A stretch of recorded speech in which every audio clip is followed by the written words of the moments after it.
यूं तो मुल्क हिंदुस्तान में मुसलमानों के बेमसाइल और बेइंतहा मसाइल हैं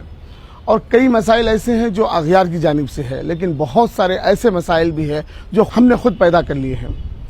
उनमें यूं तो बेशुमार मसाइल है, लेकिन जो एक अहम मसले पे मैं आज जो बात करना चाहता हूं वो ये है कि हमने हमारे मसाजिद के आइम्मा व मौज़िनीन और खतीब हजरात जो हैं, जिनको एक जायज़ मकाम जो उनका हो सकता है, समाजी रुतबा होना चाहिए, उनको विखार मिलना चाहिए और समाज और मुआशरे में एक मुहज़्ज़िब नज़रिए से जिनको देखा जाना चाहिए, लेकिन हमारी अपनी जानिब से या उन जाहिल मस्जिद कमेटियों के सुदूर और वो छोटे ज़हन रखने वाले अफराद इन तमाम हजरात की ज़िंदगी को अजीरन बनाकर रख दिया है। इन पर जुल्म, ज्यादती, तंगदस्ती जैसे हालात पैदा कर देते हैं और ये लोग जो सबसे बड़ा काम मैं ये समझूं कि अगर रोए ज़मीन पर सबसे बड़ा काम अगर कोई करता है तो वो मौज़न है, इमाम है और खतीब है जो पूरी कौम के रहबर होते हैं। ये इमाम और मौज़िनीन की जो खिदमात है हम कैसे फरामोश कर सकते हैं।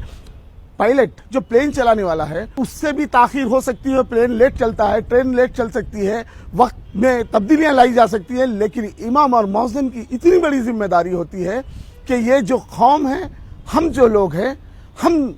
4 घंटे किसी नुमाइश और पार्क में या किसी फिल्म थिएटर में और कहीं पर 2 घंटे इंतजार करेंगे टिकट हासिल करने के लिए, लेकिन मस्जिद के इमाम से अगर किसी वजह से 2 मिनट की देर हो जाए पूरे मस्जिद वाले इमाम की तरफ देखना शुरू कर देते हैं कि ये क्या हो गया। तो ये एक ऐसी मुकर्ररा ड्यूटी है, मैं तो ये समझूंगा कि सबसे प्रॉम्प्ट और पंक्चुअल ड्यूटी करने वाले अगर कोई लोग है तो इमाम और मौज़िन है, क्योंकि ये लोग 1 मिनट भी इधर उधर नहीं कर सकते। वक्त मुकर्रर पर नमाज पढ़ाना होता है, वक्त मुकर्रर पर अज़ान देनी होती है, ये वो खिदमत अंजाम देने वाले लोग हैं। बड़ी सी बड़ी जो नौकरी होती है उसके अंदर भी टाइम आगे पीछे हो सकता है। ये जो इमामत और मौज़िनी की जिम्मेदारी होती है ये बहुत बड़ी जिम्मेदारी है, उनकी खिदमत को समझने की ज़रूरत है। एक और बात ये भी है, ये इमाम और मौज़िन होते हैं, अज़ान देते हैं, नमाज भी पढ़वाते हैं, अगर तुम मर जाएं तो डोला भी देते हैं और तुम्हारी नमाज जनाजा भी पढ़ाते हैं और तुम्हारे कब्रिस्तान आकर तुम्हारी मग़फ़िरत की दुआ भी करते हैं, तो वो इमाम और मौज़िन ही होते हैं। तुम्हारे घर में कुरान ख़वानी के लिए वो आते हैं, आयत करीमा के लिए वो आते हैं, तुम्हारे बच्चे की बिस्मिल्लाह के लिए वो आते हैं, तुम्हारी ज़िंदगी से लेकर मौत और कब्रिस्तान में तुमको दफनाने के बाद दुआ करने वाला भी इमाम और मौज़िन ही होता है। लेकिन समाज के अंदर उसको वो मुकाम क्यों नहीं दिया जाता जिसका वो मुस्तहिक है। अरे जिसके लिए अल्लाह और उसके रसूल अकरम सल्लल्लाहु अलैहि वसल्लम की सैकड़ों वहीदें आई है, उनकी शान बयान की गई है इमाम और मौज़िनीन की, लेकिन हम क्यों उनके ऊपर ज्यादती कर रहे हैं। पूरे महल्ले और इलाके के लोग जिस इमाम की इख्तिदा में नमाज पढ़ते हैं और वो इमाम अच्छे कपड़े भी नहीं पहन सकता, एक शानदार गाड़ी भी नहीं खरीद सकता, ना एक जाती मकान में वो रह सकता है, और हमने ये नजरिया बना के रखा है कि हमारी मस्जिद का इमाम और हमारी मस्जिद का मौज़िन टूटी फूटी गाड़ी पर फिरे और एक कमरे की जिंदगी में गुजारे और वो पुरानी शेरवानी में जो है वो आए, लेकिन बिल्कुल उसी महल्ले का एक अय्याश शराबी सूदखोर अगर 1 करोड़ की गाड़ी में फिरता है तो उससे किसी को सरोकार नहीं, लेकिन मस्जिद का इमाम और मौज़िन अगर एक नई शेरवानी पहनता हुआ नजर आ जाए या एक आध बाइक अगर गाड़ी वो खरीद ले 2 पहियों वाली, तो पूरे महल्ले में चर्चा होगा कि चंदा गबन हो गया या फलां हो गया, इस तरह हो गया और फलां हो गया, क्या बात है इमाम साहब नई शेरवानियां पहन रहे। ये कौन सा समाज। अरे हमारा जहन तो ये होना चाहिए कि जो मस्जिद का जिम्मेदार है, मस्जिद में इमामत करता है और अल्लाह उसके रसूल की बात हमको पहुंचाता है, वो मौज़िन जिसकी अरे तुम रात भर हो रही मौसलाधार बारिश के बाद जब सुबह में तुम्हारे कानों में जो एक आवाज आती है अल्लाहु अकबर की, वो आज़ान मौज़िन देता है। जिस वक्त तुम अपने ऊपर से कंबल तक लिहाफ तक हटाना नहीं चाहते, उस वक्त भी एक मौज़िन की आवाज तुम्हारे कानों तक पहुंचती है। वो बारिश हो या सर्दी हो, वो मस्जिद पहुंचता है और पहुंचकर अज़ान देता है।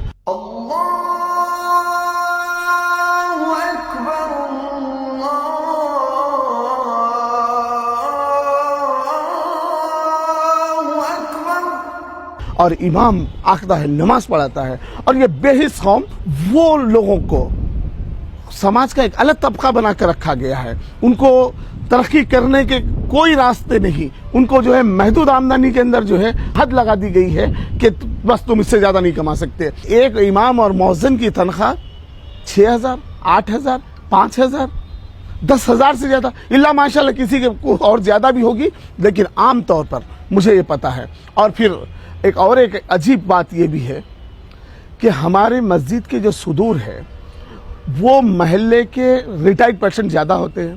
وہ ساری زندگی وہ کبھی مسجد کو نہیں آیا، وہ جو ہے سرکاری نوکریاں کیا، بزنس کرا، جب بوڑھا ہو گیا، ریٹائرمنٹ کے قریب آ گیا، محلے کا مال والا ہے، پیسے والا ہے، یا محلے میں بڑی بلڈنگ ہے تو اس کو مسجد کا صدر بنا دیں گے، اور وہ مسجد کا صدر ایک مفتی، عالم، ایک حافظ قرآن، ایک مؤذن، ان تمام کے اوپر جو ہے وہ اپنے آپ کو مسلط کر کے جو ہے ان کی گردن کو ہمیشہ دبوستا رہے گا کہ بس تم کو یہ کرنا ہے، ایسے کرنا ہے، ویسے کرنا ہے۔ ایک مفتی کے اوپر ایک جاہل کو مسلط کر دیا جاتا ہے۔ یہ بالکل ان تمام چیزوں کو غور کرنے کی ضرورت ہے۔ اور سب سے بڑی افسوس کی بات یہ ہے کہ مجھے ابھی جو معلومات ہوئی ہے وہ یہ ہے کہ حکومت تلنگانہ 5,000 ائمہ اور مؤذنین کو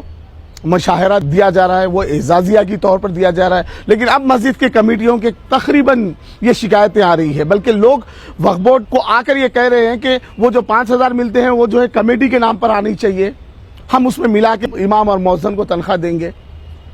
اور بہت سارے لوگ ایسے ہیں حکومت سے 5,000 آئیں گے، 3,000 ہم دیں گے، اس طریقے سے 8,000 آپ کی تنخواہ، جبکہ وہ اعزازیہ کی طور پر اعزازیہ ہے کہ حکومت تلنگانہ ان کو جو ہے اعزازی طور پر دے رہی ہے وہ پیسے، لیکن اس پر بھی جو ہے ہمارے مسجدوں کے صدور بڑے بے چین ہیں، ان کو نہ ملے، ان کو 8,000 7,000 سے زیادہ وہ آگے کما ہی نہیں سکتے، بلکہ وہ ایک بچھڑا ہوا طبقہ یعنی ایک کمزور طبقہ بنا دینا چاہتے ہیں ہمارے امام اور مؤذنوں کو، مفتیوں کو، خطیب اکرام کو۔ نہیں، یہ سوچنے کی بات ہے۔ ایک اور بات یہ بھی ہے کہ مسجد کے جو صدور ہوتے ہیں، اگر کہیں سے چندہ زیادہ آ گیا، بیلنس بڑھ گیا، تو اب وہ سوچیں گے مسجد کے جو ہے باتھ روم کو توڑ کے بنا دیں۔ اگر وہ سب ٹھیک ٹھاک بھی ہو تو اس کے اندر مزید اور کچھ کام کرتے رہیں گے، یعنی وہ پیسوں کو امت کے چندے کے لاکھوں کروڑوں روپے غیر ضروری کاموں پہ خرچ کریں گے، لیکن امام اور مؤذن کے ضروریات زندگی پر، ان کی زندگی اور ان کی کسمہ پرسی کو دور کرنے کے لیے وہ پیسے خرچ نہیں کیے جائیں گے۔ وہ پیسے خرچ کریں گے مسجدوں کے باتھ روموں کو بنانے، سیڑھیاں بنانے، فلاں